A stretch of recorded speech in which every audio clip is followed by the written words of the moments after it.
Hello everyone. सो आप देख रहे हो लेक्चर 3। लेक्चर 1 और 2 में हमने काफी सारे कमांड्स किए थे और होपफुली आपने उसके प्रैक्टिस कर लिए होंगे। नहीं किए तो पहले उन वीडियोस को देखें, फिर ये लेक्चर 3 को अटेम्प्ट करें। बिटवीन यहाँ पर आज हम कुछ ऐसा चेयर का एक मॉडलिंग करने वाले हैं। सोर्स इमेज हमारा कुछ इस तरीके का है और उससे पहले हम यहाँ पर एक ब्लैंक शीट पर बाकी और कुछ ऑप्शंस जो हमारे व्यू पैनल में छूट गए थे और कुछ पाइवट पॉइंट के रिगार्ड्स हम बात करने वाले हैं। आगे बढ़ने से पहले अगर आप मेरे चैनल पर नए हो तो चैनल को कर लो सब्सक्राइब, बेल आइकन को दबा दो ताकि मैं जो लेटेस्ट वीडियोस की अपडेट है वो आपको मिलते रहें। सबसे पहले यहाँ पर हम कवर करते हैं ये पाइवट पॉइंट्स को। सबसे पहला आप यहाँ पर देख पाएंगे आपके पास एक व्यू ऑब्जेक्ट टाइप है। ये बहुत इंपॉर्टेंट है। जब आपका ऑब्जेक्ट जो है पूरा मॉडल जो है बहुत ज्यादा अगर हैवी हो जाता है तो आप यहाँ पर फिल्टर कर सकते हो। फॉर एग्जाम्पल यहाँ पर आप देख सकते हो ये हमारा लाइट है, ये हमारा कैमरा है। सो यहाँ पर अगर मैं क्लिक करता हूँ, लाइट्स को ऑफ करता हूँ तो देखो हमारा लाइट यहाँ से विलुप्त हो गया, गायब हो गया। और उसके साथ अगर कैमरा ऑफ करना चाहता हो तो कैमरा भी इस तरीके से आप हाइड कर सकते हैं, है ना। सो एक तरह का ये स्विच है। ये आपको समझ में आ गया होगा। अब यहाँ पर नेक्स्ट हमारे पास मिलता है तो ये जो आपको ऑर्बिट यहाँ पर देखने को मिलता है वो आप यहाँ पर गिम्बल को यहाँ पर ऑफ कर सकते हो, सॉरी गिज्मो को आप ऑफ ऑन कर सकते हो और उसी के कुछ और पैरामीटर्स आपको देखने को मिल जाते हैं। सो यहाँ पर आप इसको एज ए डिफॉल्ट रखें, वो ज्यादा बेटर होगा। नेक्स्ट यहाँ पर आपको मिल जाता है ओवरले का ऑप्शन। यहाँ अगर आप इस फ्लोर को नहीं देखना चाहते, ये जो ग्रिड्स दिख रही हैं आप यहाँ पर इसको ऑफ कर सकते हो। सो इससे आपका ये हाइड हो जाएगा। सो ये आपको थोड़ा बहुत है जो हेल्प करता है। बिटवीन ये मोस्ट ऑफ द टाइम हमें डिफॉल्ट में ही रखना ज्यादा बेटर होता है क्योंकि इससे आइडिया लगता है। अगर आपको और मॉडल में डिफिकल्टी आती है तो यहाँ पर आप इस Z एक्सिस को भी ऑन कर सकते हो। ये थोड़ा सा हेल्पफुल होता है जब आप कुछ भी किसी भी एंगल पे काम कर रहे होते हो और अगर बिगिनर हो तो खासकर कि जब हम Z प्रेस करते हैं किसी भी ऑब्जेक्ट को सेलेक्ट करने के बाद तो हम भूल जाते हैं कि कौन सा प्रेस करना है। जब हम फास्ट वे में काम कर रहे होते हैं तो उस वक्त पर आपको याद आएगा कि G के बाद यहाँ पर Z प्रेस करना है जिससे कि अप एंड डाउन हो पाएगा। सो चॉइस आपकी है। बाकी ये हम आगे बढ़ते हैं। नेक्स्ट आपके पास जो ऑप्शन मिलता है ये है एक्सरे मोड। बहुत इंपॉर्टेंट है, आगे जाके इसकी और इंपॉर्टेंस आपको समझ में आ पाएगी। सो यहाँ पर आप देखिए इसके पीछे वाला थोड़ा सा फेड होकर मुझे एजेस दिख रही हैं। सो आप इसको ऐसा यूज कर सकते हो। नेक्स्ट है आपके पास ये पैनल।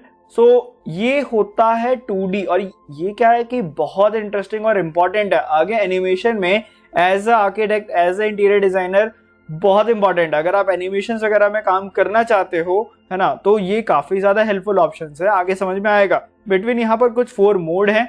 डिफॉल्ट ये आपका शेडिंग मोड पे रहता है। उसके बाद नेक्स्ट है आपके पास यहाँ पर व्यू पोर्ट शेडिंग मोड। सो यहाँ पर और अच्छे से आपको दिखाने के लिए मैं इसके मटेरियल की प्रॉपर्टी को चेंज करता हूँ। तो मैं अपने ऑब्जेक्ट को यहाँ पर सेलेक्ट रखा हूँ एंड आफ्टर ऑल यहाँ पर मैं ये सरफेस दिख रहा है, फिलहाल मैं इसको चेंज करके ग्लॉसी पे कर देता हूँ। हल्का बहुत आप ग्लॉसीनेस देख पा रहे होंगे। एंड आफ्टर दैट यहाँ पर इसके कलर्स को अगर मैं अपडेट करना चाहूँ तो वो भी मैं कर सकता हूँ। ये है रफनेस, है ना। अगर मैं बिल्कुल ही 0 कर दूंगा तो ये एज अ मेटल एक्ट करेगा, ठीक है, जो भी आपको दिख रहा है। आप यहाँ पर नेक्स्ट ऑप्शन जो आपको दिख रहा है ये है व्यू पोर्ट शेडिंग। आप यहाँ पर सिर्फ शेडिंग मोड को इस तरीके से ऑन कर सकते हो। ऑल्दो ये जो शेडिंग है ये सबसे एडवांस है। जब आप इस एरो पे क्लिक करते हो तो यहाँ पर एक ऑप्शन है सीन वर्ल्ड। आप इसका ऑफ करोगे तो आपका सीन इस तरीके से विजुअल हो जाता है। अगर आप इसको रफ करना चाहते हो तो आप इसके अंदर रफनेस भी यहाँ से टाइप करके या फिर आप इसको ड्रैग करके भी डाल सकते हो। मटेरियल के बारे में हम डिटेल में आगे बहुत बार जानने वाले हैं। यहाँ पर आप बैकग्राउंड को भी चेंज कर सकते हो, ये इंपॉर्टेंट होता है। आगे इसकी भी इंपॉर्टेंस आपको समझ में आ पाएंगी। तो कुछ आपके पास HDR है, प्री डिफाइंड यहाँ पर आपको मिल जाते हैं। आप अपने सीन्स को एनालाइज कर सकते हो, लाइक उसके ऊपर मटेरियल कितना है, रफनेस कितना है ना। सो वो सारे पैरामीटर्स आपको यहाँ पर मिल जाते हैं। मटेरियल्स इसका लाइक 3ds Max से बहुत आसान है अगर आप थोड़ा बहुत भी जानते होंगे, और नहीं भी जानते तो कोई दिक्कत नहीं है, डिटेल में मैं आपको सब कुछ बताऊंगा। अब बात करते हैं यहाँ पर पाइवट पॉइंट के बारे में, ठीक है। तो ये पाइवट पॉइंट क्या होता है, हर एक बॉक्स का, फॉर एग्जांपल यहाँ पर मैंने एरो को रखा यूजिंग ऑफ शिफ्ट और राइट बटन क्लिक करके, आपको ध्यान होगा पहले इसके बारे में हम डिस्कशन कर चुके हैं। शिफ्ट A प्रेस करूंगा और यहां पर मैं ऐड कर देता हूं एक स्फीयर, ठीक है। स्फीयर मैंने डाला और अगर आप इसके पैरामीटर को अपडेट करना चाहते हैं तो यहाँ पर मैं आपको ऑलरेडी बता चुका हूँ, लाइक कैसे इसके सेगमेंट्स को और बाकी सब इसको एडजस्ट करके आप इसको स्मूथ कर सकते हो। ऑलराइट, यहाँ पर अब क्या करना है हमें, पाइवेट पॉइंट देखो इसका वो सेंटर है ना, ये देखो। तो इसको अगर मैं चाहता हूं कि यहाँ ये साइड में आ जाए तो कैसे होगा, या फिर इसका पर्पस क्या है साइड में लाने का, तो वो भी समझ लो। लाइक इसका अगर मैं कंट्रोल डी एक और कॉपी प्रेस किया है ना, तो अभी आप देखो यहाँ पे आपके पास ये सेंटर में ही है। अभी एनिमेशन करना है एज अ डोर, दोनों तरफ में इसको ओपन करना है, तो वो कैसे करना है ना, तो काफी आसान है यहाँ पर। या फिर कोई भी रोटेशन एक्ट करना है, अभी देखो रोटेशन कर रहा हूं तो वो सेंटर से हो रहा है, बट मैं किसी और साइड से, जैसे अभी मैं चेयर बनाऊंगा तो उसमें भी काम आने वाला है। यहाँ पर मैं पहले तो इसको स्केल कर देता हूं, है ना, तो फटाफट से स्केल करते हैं लाइक दिस, और हाइट को भी बढ़ा देते हैं यहाँ पर एज अ लीफ, ठीक है। अब यहाँ पर शिफ्ट डी करके जी प्रेस करूंगा और एक्स के अलॉन्ग इसको डाल देता हूं। अब देखो यहाँ पर दोनों का जो सेंटर है वो अभी सेंटर में ही ऑरिजिन। अब आप समझो कैसे इसको परफॉर्म करना है। तो यहाँ पर सिंपल है काफी ज्यादा, बस आप अपना ऑब्जेक्ट को सेलेक्ट रखोगे, है ना। सेलेक्ट रखने के बाद आपको यहाँ पर जाना होगा ऑब्जेक्ट के अंदर, यहाँ पर आपके पास एक ऑप्शन है सेट ऑरिजिन। यहाँ पर आप ऑरिजिन टू ज्योमेट्री पे क्लिक कर सकते हो या फिर ऑरिजिन टू 3D कर्सर पे क्लिक कर सकते हो। बिटवीन यहाँ पर 3D कर्सर वाला सबसे आसान तरीका होता है। मतलब क्या है इसका, मान लो ये जो ऑरेंज वाला है इसको मैं यहाँ पर इसके एंड पे रखना चाहता हूँ, ठीक है, यहाँ पर, तो मैं शिफ्ट होल्ड करके या फिर इस बटन की मदद से यहाँ पर मैंने क्लिक कर दिया। अब देखो यहाँ पर मैं ऑब्जेक्ट पर जाता हूँ, सेट ऑरिजिन पे जाता हूँ, ऑरिजिन ज्योमेट्री पर जाता हूँ, ऑरिजिन टू 3D कर्सर पे जाता हूँ, तो अभी देखो इसका ऑरिजिन चेंज हो गया। सेम यहाँ पर भी हम करते हैं। ये हमारा एक ऑब्जेक्ट हमने पहले सेलेक्ट भी करना होगा, सो उसके लिए इस कर्सर की मदद से ऑब्जेक्ट सेलेक्ट किया, कर्सर हमारा आ चुका है। ऑब्जेक्ट पर जाऊंगा, उसके बाद यहां पर सेट ऑरिजिन और 3D कर्सर। अब देखो अगर मैं इन दोनों को सेलेक्ट करता हूं और उसके बाद यहां पर मैं इसको इंडिविजुअल ऑरिजिन पे क्लिक कर देता हूं और यहां पर मैं इसको चेंज करके लोकल कर देता हूं, रोटेशन कमांड एक्टिव करता हूं, तो ये जो रोटेशन होगा वो अपने ओरिजिन से होगा। मेरी बात समझ रहे हो आप, है ना, कि किस तरीके से काम कर रहा है। देखो किस तरीके से आपका जो डोर है ये ओपन और क्लोज हो रहा है ना। ये एनिमेशन के टाइम पे काफी ज्यादा हेल्पफुल होगा और मॉडलिंग में भी काफी ज्यादा हेल्प करता है। तो यहाँ पर आपको समझ में आया होगा किस तरीके से हम इसको परफॉर्म करते हैं। और एक और तरीका है यहाँ पर ओरिजिन को करने का, तो उसके लिए मैं वापस से एक और ऑब्जेक्ट ले लेता हूँ। एग्जाम्पल के तौर पर ये कोन को ले लेते हैं, ठीक है। तो देखो कोन का भी कहीं सेंटर बना हुआ है। अब मैं चाहता हूं कि इसका ऊपर वाला यहाँ पर ये जो कर्सर है ऊपर शिफ्ट हो जाए।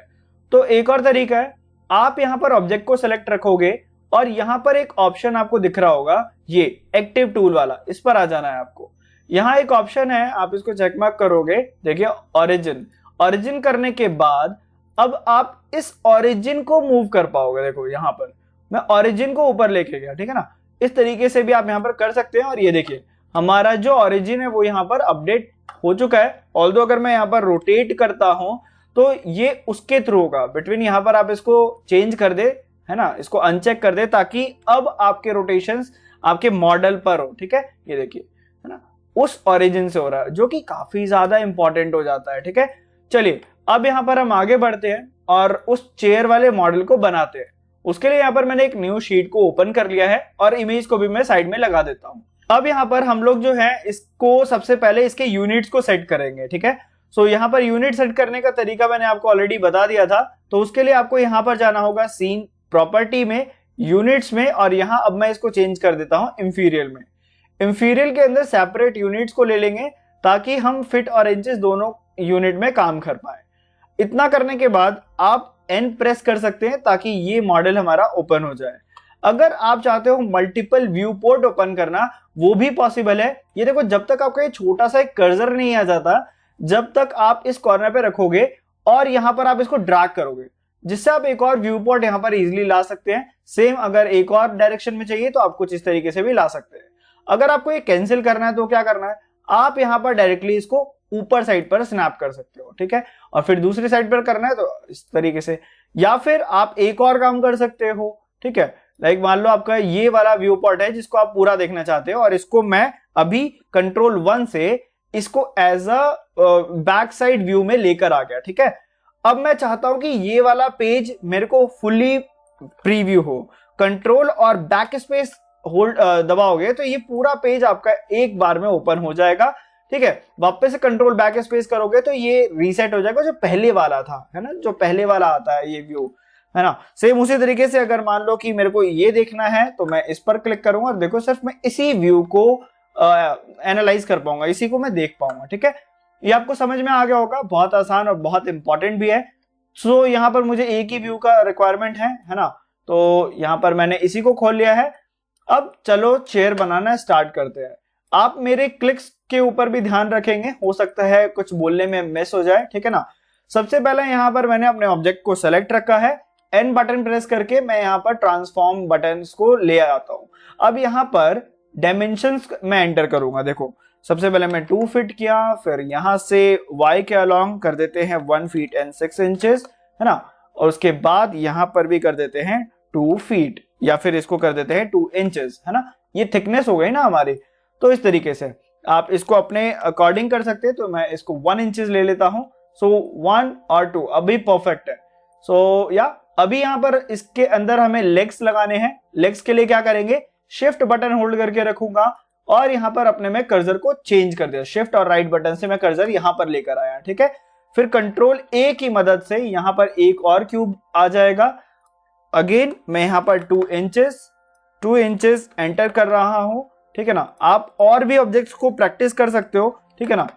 सो या अब यहाँ पर क्या करना है, स्केल टूल एस की मदद से या फिर आप इस कर्सर के हेल्प से एक्टिव करेंगे, ठीक है।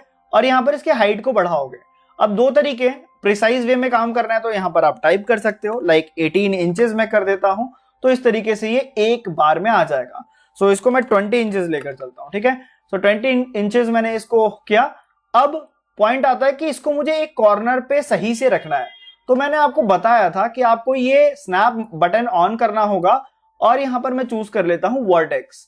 वर्टेक्स चूज करने के बाद अब मैं जी प्रेस करूंगा, जिससे मैं इसको स्नैप करवा पाऊंगा। और आपको पता है कि नियरेस्ट वाला स्नैप होता है कभी भी, ठीक है ना। तो यहाँ पर ये आ गया इस तरीके से।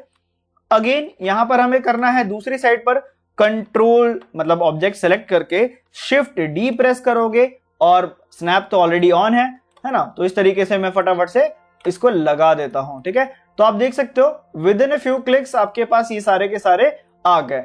अब अगेन यहां पर भी हमें ड्रॉ करना है, तो वापस से मैंने एक और शिफ्ट ए प्रेस करना है और यहां पर क्यूब लेकर आते हैं।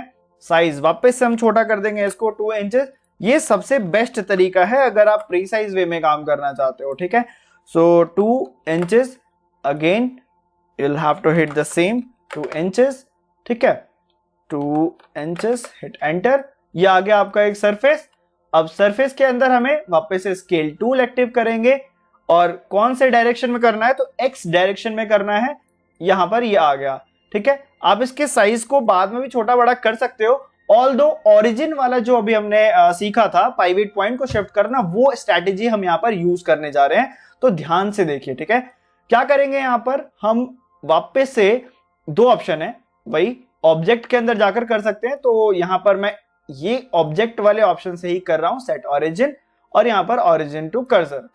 अब इसका एडवांटेज क्या मिलने वाला है ना, या फिर हम इसको थोड़ा सा एज पर कर देते हैं ताकि और ज्यादा इसका एडवांटेज मिले, ठीक है, लाइक दिस। अब यहाँ पर देखो object set origin to, okay object select करना जरूरी होता है गाइस, है ना।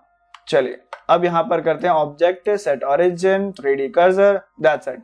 अब देखो अगर मैं यहां पर इसको मूव करता हूं तो ये उससे स्नैप हो गया। अगर मैं इसको स्केल करता हूं तो अब मेरा स्केलिंग भी आसान हो जाएगा यहाँ पर, ठीक है। देखिए अब मैं इसको स्नैप करवाना चाहता हूं तो क्या करना है मुझे, इधर वापस से आएंगे, इसको स्केल ऑन कर दो, ठीक है। अब देखो यहाँ पर मैजिक, ठीक है ना। जब मैं इसके नियरेस्ट रखूंगा तो ये उसको स्नैप करेगा इजिली, ठीक है। ऑलराइट, यहाँ पर ये देखिए, है ना, इस तरीके से। अब इसकी डायमेंशंस को आप जैसा तैसा करना चाहते हैं वो सब यहाँ पर पॉसिबल है।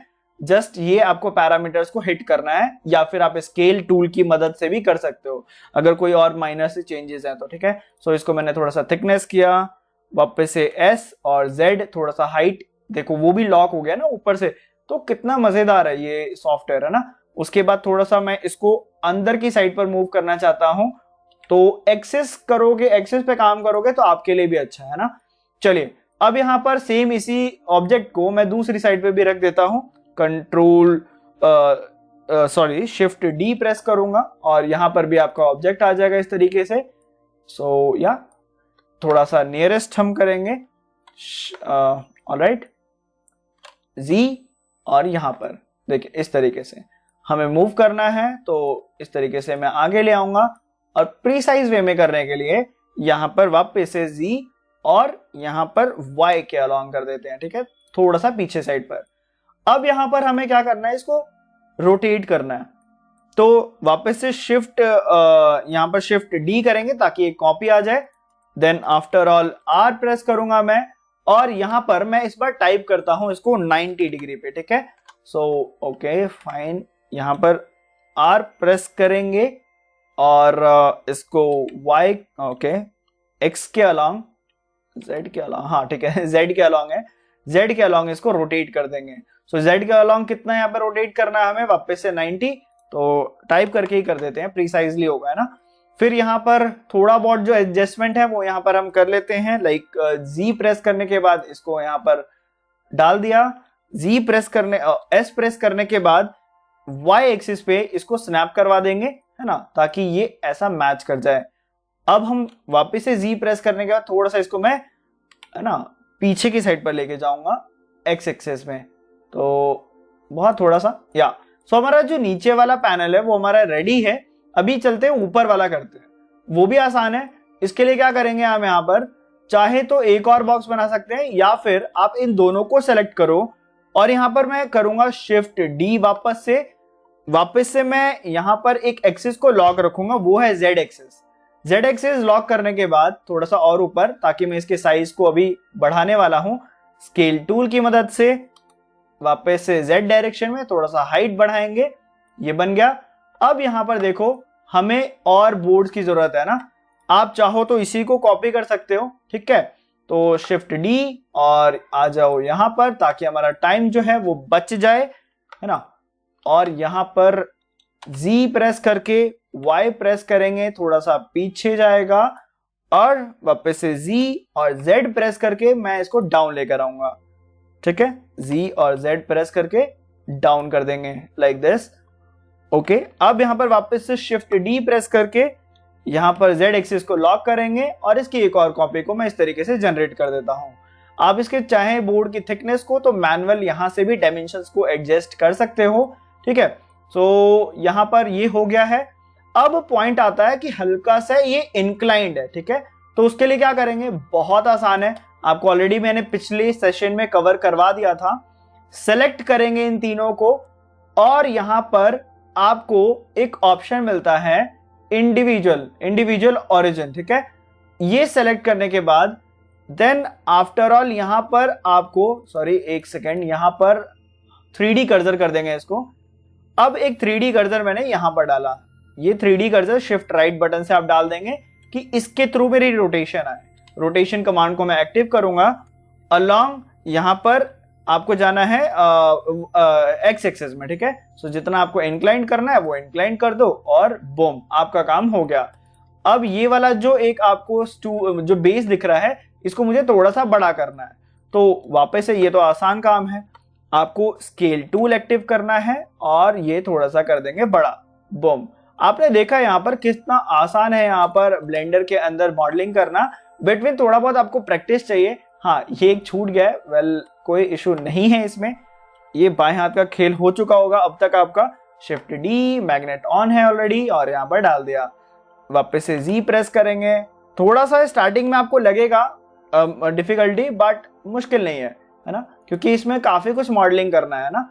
तो ये था आपका आज का सेशन, होपफुली आपको पसंद आया हो। पसंद आया तो आप यार लाइक जरूर करें। बिटवीन यहाँ पर अब ये सारे एक अलग अलग कंपोनेंट्स है, ठीक है। देखो तो मैंने इनको सेलेक्ट किया है और कंट्रोल जे प्रेस करूंगा, जिससे ये देखो ये प्रॉपर एक ऑब्जेक्ट बन गया है, ठीक है। ये देखिए, है ना, इस एक ऑब्जेक्ट के अंदर बाकी सारे हैं, ठीक है ना।